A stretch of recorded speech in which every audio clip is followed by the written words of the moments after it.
Hey, what's up guys? My name is Zoe and today I'll be doing a build showcase slash mini guide and progression video on my Legacy Softcore League starter character, which is a FrostBlades Raider. Today is March 12th, so it's been a week and 2 days since the start of the league. I just hit level 92 on this character and I'm currently rank 1963 on Legacy Softcore. It's been going super well so far, and I saw a couple of videos and posts regarding Frostblades on 2.6 on Reddit, so I wanted to make my own video to talk about my experiences with the skill and to talk about my decisions regarding my gear, passive tree, and links. But before I do that, I'll do a quick map to showcase the playstyle of the build, and you guys can see whether or not you'll enjoy it. If you do, then stick around, and I'll talk about the details after the map. So quick disclaimer, I've done all maps up to and including T15s and it's been pretty easy so far. I haven't done any tier 16s, Guardians, or Shaper yet. I want to get some gear upgrades before I attempt that, namely a 6 link Hyries Ire because I'm still on a 5 link right now. I'll probably also get a Taste of Hate and some upgrades on my other gear because so far my gear is pretty budget. I don't think I can do Guardians currently with the 5 link because I don't think I have enough single target damage for it. I don't even know if I have enough damage on a 6 link, but we'll see. I'm trying to make Frostblades work.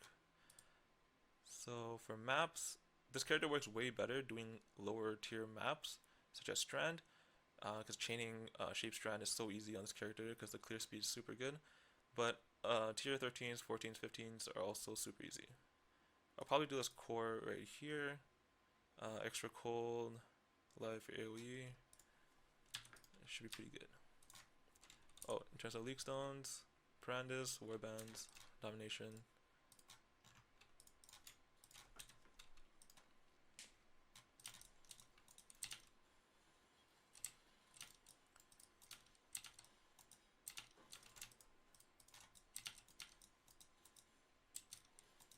I'll show you my tooltip once I get power charges.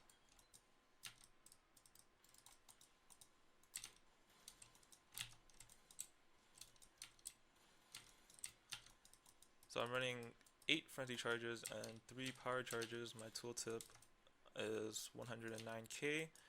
With flask up, it goes up to 132k once I have 3 power charges.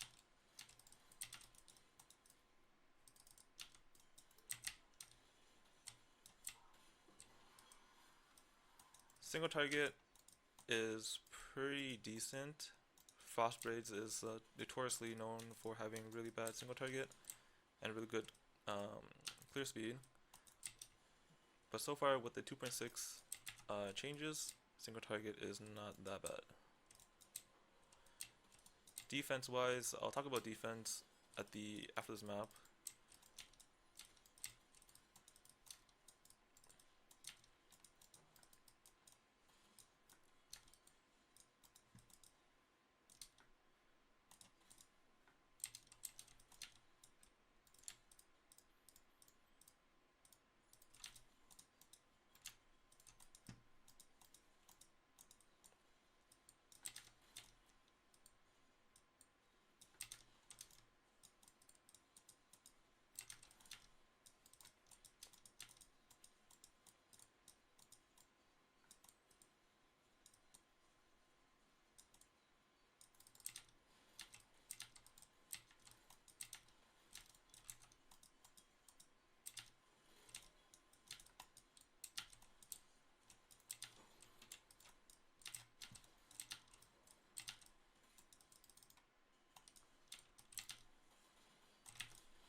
You'll see some close encounters regarding my HP going super low, probably throughout this map, and that's mostly because I'm playing really recklessly right now, just to kind of speed this up a little bit. If you play this build a little bit more safer than this, then it's not as bad as it may seem. kind of just whirling into packs and not really caring what's going on.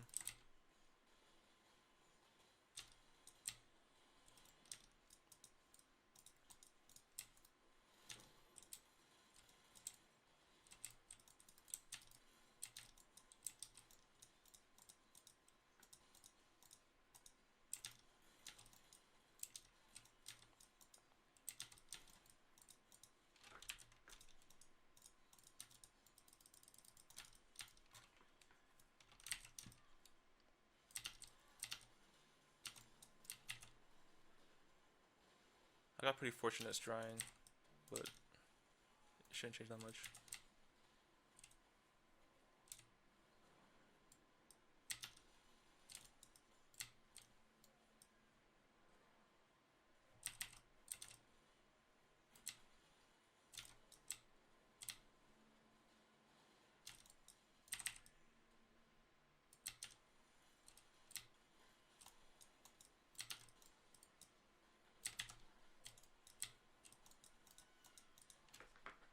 That was first phase.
And that's T15 core.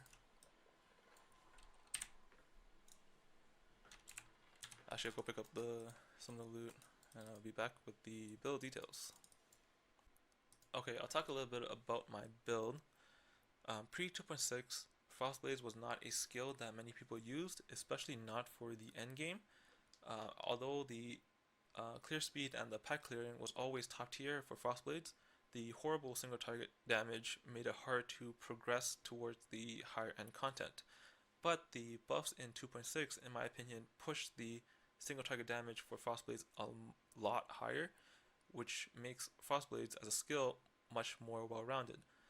The main buffs in 2.6 include the increase in fizz to cold conversion from 40% to 60%, as well as the new node, Winter Spirit, and the one preceding it, gives you 100% fizz to cold conversion, which makes it a lot easier to scale your damage because you only need to worry about damage from one source. The new claw nodes here are another big buff. Soul Raker is a super good node because it gives you life leech, mana leech with claws, so you don't need to get leech from the duelist area, as well as fizz damage, attack speed, crit chance, crit multi, super good stuff. The new flask, the Wise Oak, gives you 20% penetration for the resist in which you have highest uncapped. In my case, it's obviously cold res, so this flask gives me 20% cold pen. The new Threshold Jewel, Fight for Survival, gives you 30% cold pen when you have two of them.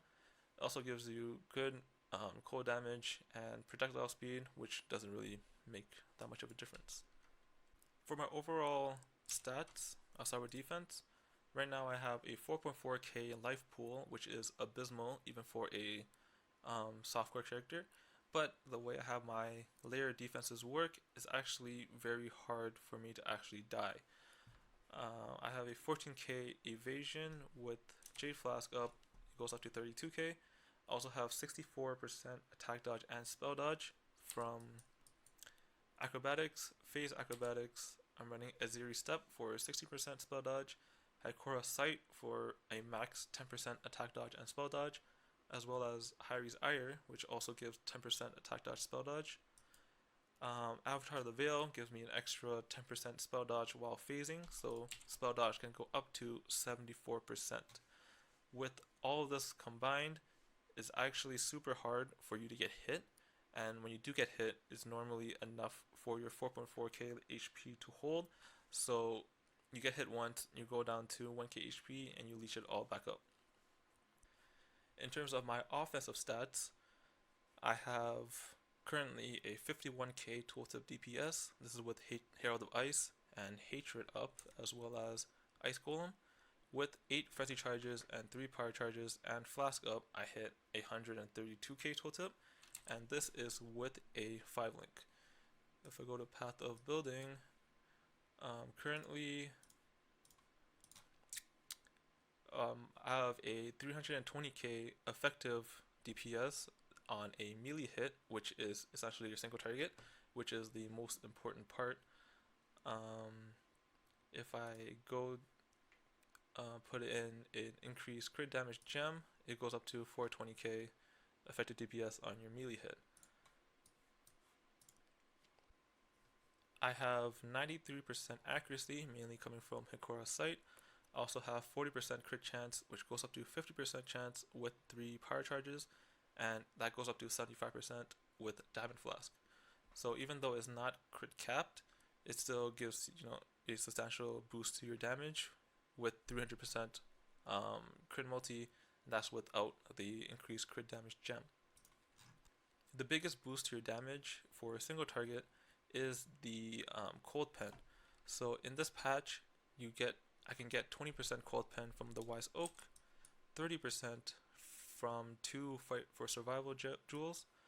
I get 8% Cold Pen here, 5% Cold Pen here. You can also get 6% here, but I don't take this cluster. And up to, I think, 37% Cold Pen with the level 20 Cold Pen gem.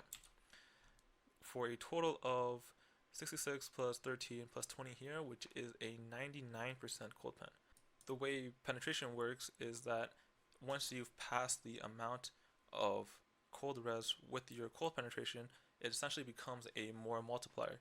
So standard bosses, I think, have somewhere around 30 to 40% res. So 99% cold pen allows you to kill bosses a lot easier than before. I also have 1.6% life leech and 0.8% mana leech, mainly coming from Soul Raker, as well as 92 life gain on hit from the new claw buffs. My gear so far is still super budget. I'm running a 5 link Hyri's Ire, which gives a large amount of cold damage, as well as the 10% attack dodge and spell dodge, and the 2k evasion, which are super nice. For weapons, I'm running dual Touch of Anguish claws. These claws are pretty much best in slot unless you're running the LE version of FrostBlades, which I think a 2 APS LE foil would be better DPS wise, but the +2 chain from these claws are pretty much unbeatable because it makes your map clearing so much smoother. For amulet, I'm running a Hikora Sight, which gives 1000 accuracy and a max 10% attack dodge and spell dodge. Accuracy is super important because your crit rolls twice, so you want at least 90% accuracy. For boots, I'm running Aziri Step, mainly for the spell dodge, but the evasion and life are also really nice. Gloves and helm are both evasion rares with life, resist, standard stuff. Belt, elemental damage with weapons, super important, as well as the life and res. Same for rings, LE weapon damage, life, res. For flask, I'm running a life flask, remove bleeding, and instant healing. A diamond flask because I only have 50% crit chance, which with diamond flask it goes up to 75%. A J flask, which I'm contemplating replacing this with a Taste of Hate, either replacing this or Lion's Roar. In terms of Lion's Roar, I don't really see many people who are running FrostBlades run Lion's Roar. I'm still kind of iffy about whether or not it's required, but since but it gives a huge boost to your single target damage with the 34 or 35% more melee fist damage.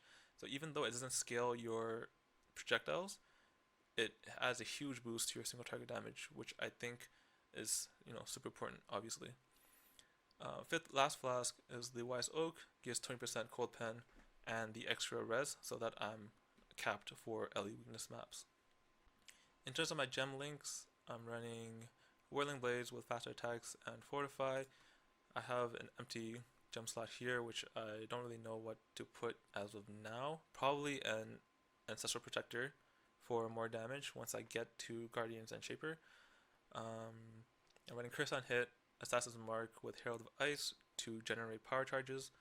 My main Frostblades link are Frostblades, Added Cold, Cold Pen, Multi-Strike, and Weapon Elemental Damage. This setup right here gives the most potential DPS on a 5 link, and on a 6 link, the best gem would be increased critical damage. On my gloves, I have a cast on damage taken setup with Immortal Call and Summon Ice Golem. I'm putting Added Cold here just to level. On my boots, I have Vol Grace, Fall Haste, Increased Duration, and Frost Bomb. So for Frost Bomb, this gives minus 20% cold res to enemies that are in the circle. So when you're fighting bosses or rares that you find too tanky, you just put a Frost Bomb in, and then that increases your damage by a lot. Val Haste, Val Grace, you pop this when you're doing a boss, and it pretty much gives you immunity for the duration of Val Grace, and Val Haste gives you a huge boost to DPS. By the time both of these run out, you should be able to clear, most bosses. I think this covers most of the build for now.